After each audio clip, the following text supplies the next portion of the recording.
The Fenrir-Combat Destroyer has been the backbone of the Imperial Commonwealth Navy ever since it first entered service in October of 2020. Originally conceived as a refit of the notorious GD-1 experimental destroyer that was a design developed by the IMDC under the direction of J.D. Hawks. The Imperial Commonwealth later acquired this design in mid-2020. The subsequent refit became known as the Mark I Fenrir. This refit featured an interior overhaul, a significant upgrade to the engineering systems, as well as incorporating more efficient fuel storage and reactor technology. The experimental gravity drive was removed in favour of more conventional propulsion systems, which also received extensive modifications. Finally, the armour was reworked for improved durability, as well as being painted in the classic ICP livery.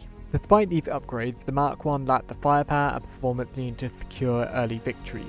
In the 3 engagements at which it was deployed, it failed to gain any kills over its 2 years in service.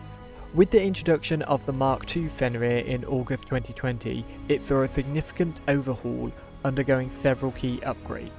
Notably, the addition of 2 engine pods, which provided a significant speed increase, an increased armour profile and ship length to improve durability. Finally, the Warfare 2 weapon suite was implemented to increase combat effectiveness.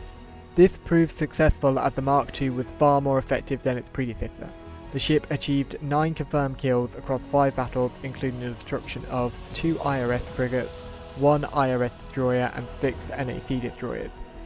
These victories marked the Fenrir Mark II as a much more capable and reliable combat vessel, despite its short life in service of only 1 month. The Mark III showed a major shift in the Fenrir's design, with the entire rear section being completely rebuilt from the ground up. This allowed for the incorporation of twice the number of thrusters, which significantly improved the ship's propulsion power. This was then further augmented by the addition of the side engine pods from the Mark II. The space frame also underwent various improvements, as well as a restyled interior, and finally the expansion of its weapons loadout. These upgrades ensured the Mark III's prowess over its 6 months in service, as it destroyed several ARC frigates, earning 5 kills across 3 battles. This marked the beginning of the Fenrir truly establishing itself as a powerful force in the galaxy. The Mark IV continued the evolution in the Fenrir's design, featuring a complete rebuild of its space frame.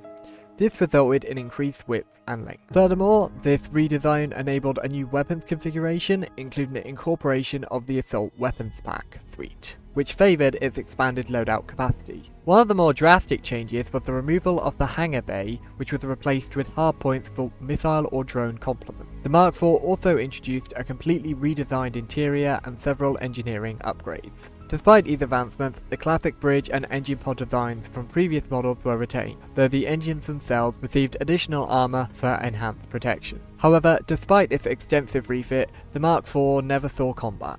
It was quickly superseded by the Mark V, which entered service just days after Mark IV's introduction in March 2023. The Mark V featured only minor modifications compared to the Mark IV. These changes refined the design still further. The most notable adjustments were a slight increase in overall length and an even further expanded weapon loadout, allowing for greater versatility in combat. Additionally, there were minor improvements to the armour, enhancing the Mark V's overall durability without compromising its agility or firepower. The extensive overhaul of the Mark IV and the Mark V refits resulted in a noticeable boost in combat performance. Over its 6 months of active service, the Mark V participated in 11 major battles where it proved its effectiveness on the front lines. It achieved a remarkable 21 confirmed kills, including the destruction of 4 light cruisers, 3 medium cruisers, and a heavy cruiser. With the introduction of the Mark VI in August of 2024, the Fenrir retains its place as the Imperial Commonwealth's primary fleet destroyer. This upgrade featured the implementation of the consolidation thruster systems and the addition of underslung engine pods, with a marked increase to fuel capacity to retain fuel efficiency. These culminated in a substantial upgrade to its speed and its maneuverability. Finally, various armour and spaced armour improvements were implemented for the better withstanding of missile and drone attacks. The Mark VI has only ever seen 1 deployment, where it successfully held its own against multiple cruisers. However, the battle ended before any kills could be confirmed. Despite its early shortcomings, the Fenrir has evolved into the peak of ICP shipbuilding and is due to set a legacy of one of the most reliable and longest serving space frames within the Imperial Commonwealth of planets, and will always be well equipped to serve long into the future of space engineers and the Imperial Commonwealth.